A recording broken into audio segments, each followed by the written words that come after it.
Hey guys, welcome back to the channel. Appreciate you guys stopping by. Today's video is going to be about making Muscadine wine, our first batch of Muscadine wine. I'm not going to title it a how-to video. I'm not going to title it a how-to video. What do you say, girl? Won't you come sneaking up here behind me? What's she doing? What is it? Don't you bite me. She wants some of that corn feed. Huh? She wants some of their regular feed. They run out. I had to switch to a pelletized feed, and I don't think they care for it. This is the first day they've had it, so take a little adjusting. But we're going to make some Muscadine wine today. I am really excited. I have been waiting to do this. Like I said, I'm not going to title this how-to because I'm actually watching YouTube videos to learn how to make Muscadine wine. I have a channel I want to plug at the end of this video that is actually... I'm actually going to just copy their method. They look like they have it down to a science. Super easy for any little home winemaker like me. So I'm just going to follow their lead, give them a little plug at the end of this video. But stick around. Before we get started making Muscadine wine, we need to go pick some Muscadines. So stick around. Let's go pick some grapes.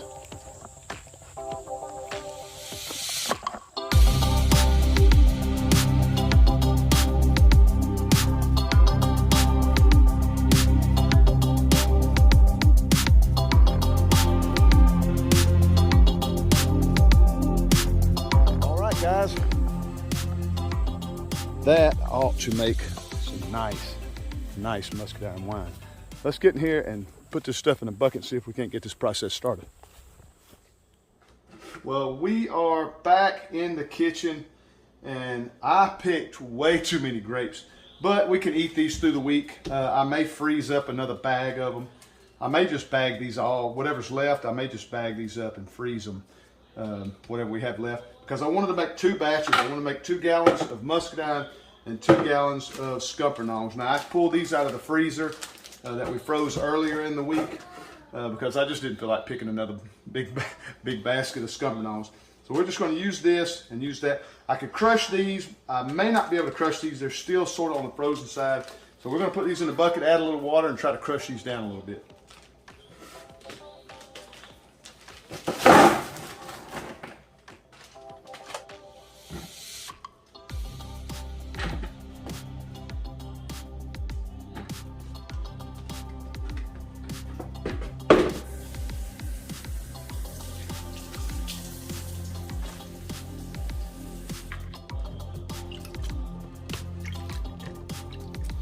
I'm just going to see if I can start crushing some of these up. Try to get as much of this juice out as I can.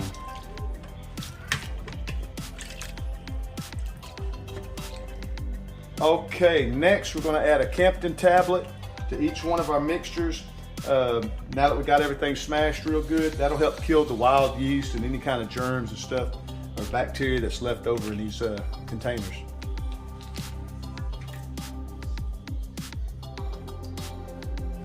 These are real easy to use. You just take and smash them between 2 spoons, like a baby aspirin. Just stir it in a little bit.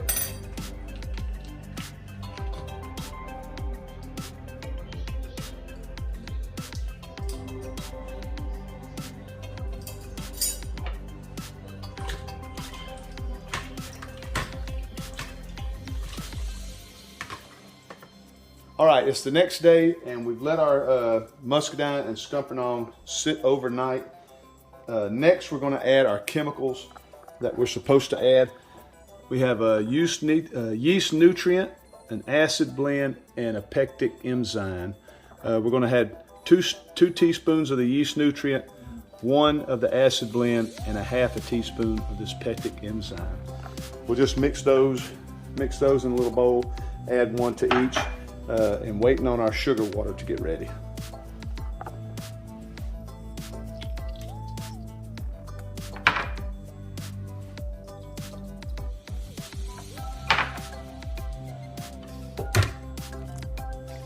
Okay, for our yeast, we're using a Red Star Premier Classique, and it's working off really good over here. I'll show you our yeast starter that we just started. We just used a 1/2 pack. We're going to be using a 1/2 pack per bucket. Okay, as you can see, our yeast is really coming along good. It's just warm water, a teaspoon of sugar, and we just poured it on top, and it just takes off. Now we're going to add it to our muscadines.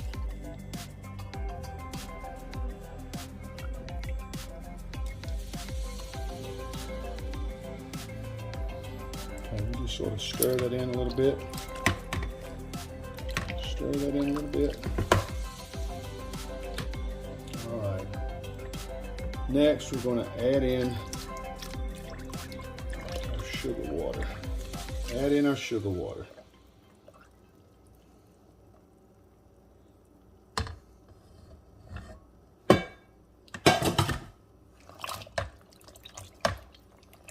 We'll mix that around really well.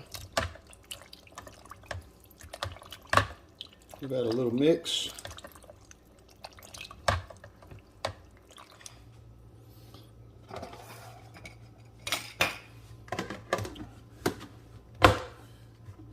Now we'll just cap them off.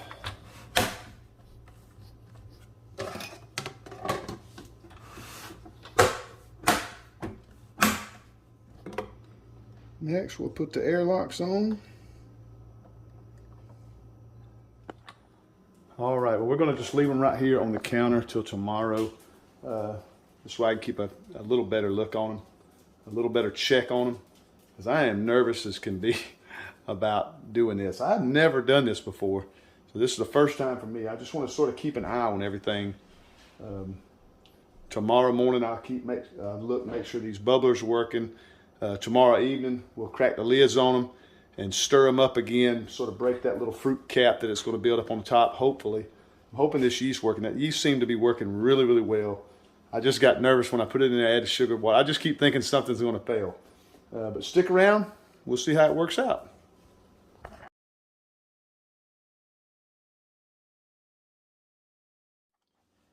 All right, well, it has been a little over 24 hours, and the muscadine is really going crazy. I mean, it is just going crazy. The scuppernong, not so much. I have yet to see a bubble come out of it. I keep wanting to push on the top, but I've yet to see anything come out of these scuppernong.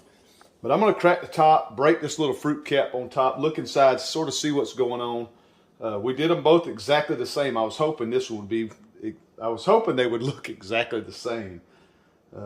But like I say, this is my first time. We're going to give it a shot. Let's crack these things open and see what they look like on the inside.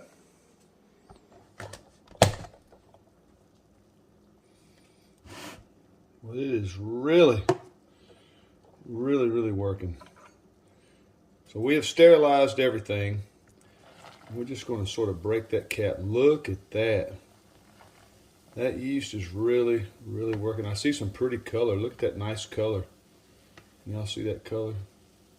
It's a nice little, ooh, nice little pink color in there going on. We're going to stir this up. Just sort of break that. We're just going to sort of break that fruit cap, because that yeast will push all that fruit to the top. Give it a nice little stir.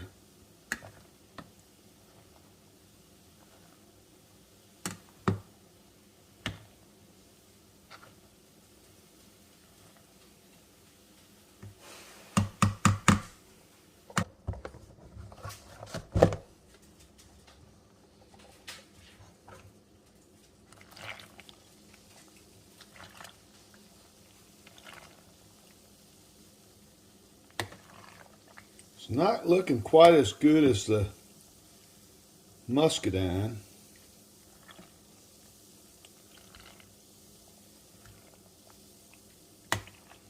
The Muscadine seems to really be working good.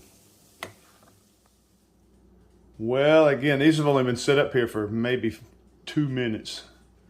The Muscadine is just working like crazy. It is just working off that. That yeast is just really working hard in there. The scuppernong, not so much. Not sure why. Not sure if because they were frozen. I didn't put the yeast in there when it was frozen. I put it in there the very next day. Everything was room temperature. These were fresh, the Scuppernongs were frozen, so not sure if that had something to do with it. I could see the yeast is still working, but nowhere near like the Muscadine. So we're just going to let it keep doing its thing, keep a check on it, and see what happens.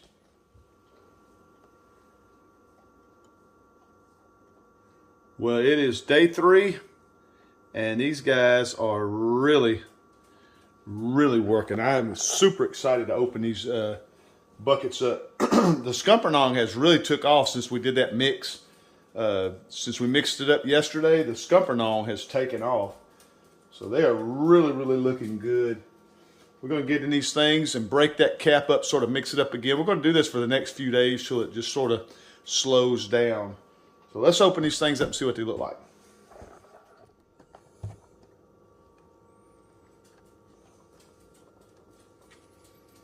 Oh, look at that. That is really changing colors. Look at that. Look at that pretty color in there. We're going to push all this back down. Give it a good stir. And we did sanitize our spoon. We sanitized our hands. We are sanitizing everything. The countertop, I mean everything. It's really getting a distinct smell to it. It really smells good. It smells like it's making alcohol. Really smells different.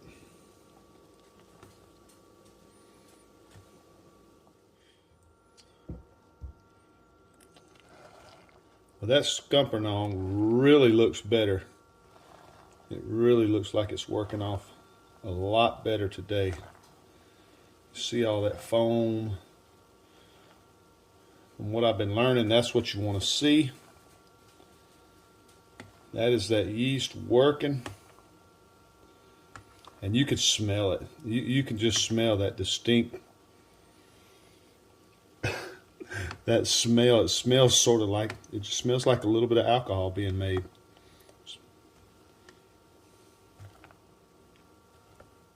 Well, all right, guys. So far, I'm super excited the way this is turning out. I'm going to close this video out because we're going to be doing this step for the next few days.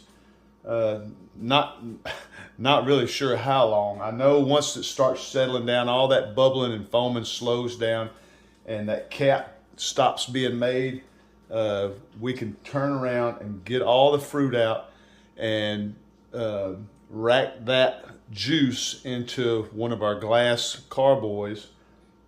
And we'll do a part 2 video to show all that. But right now I'm just going to do this as a part 1 video. Just our getting ready process. Just getting our yeast in, all our chemicals, crushing our grapes, and trying out our airlocks. Like I say, all this is brand new to me. It has been absolutely a blast. It's like a big giant science experiment. I have been loving this. It's been a lot of fun. I hope you guys enjoyed it. If you did, do me a favor, give me a thumbs up, click that subscribe button. Stay tuned for part 2. Pretty soon we'll rack this over, like I say, into our glass carboys. And after that, the bottling process, I'll probably do a part 3. So I think this will be a lot of fun. And we've been watching this one YouTube channel, Happy Wife Acres. Happy Wife Acres. Go check them out and tell them thank you so much for teaching Kinfolk Farm how to make wine. They have a ton of wine making videos. They're a homesteading type channel, but they have a lot of wine making videos, and a couple in particular that are super easy ways to make wine. Anybody can do it, and you can use any fruit.